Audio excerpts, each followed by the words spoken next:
Hey everyone, welcome back to another video. If your Instagram flash filter is not working or your Instagram flash filter is not showing on your device, don't worry about it. In this video, I will tell you how to fix this problem. So keep the video till the end, follow my step to fix the problem.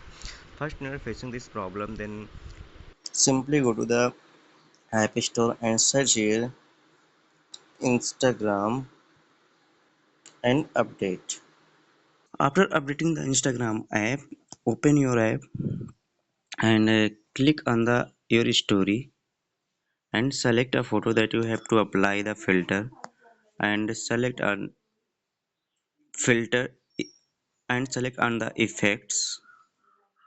Now search here the flash filter.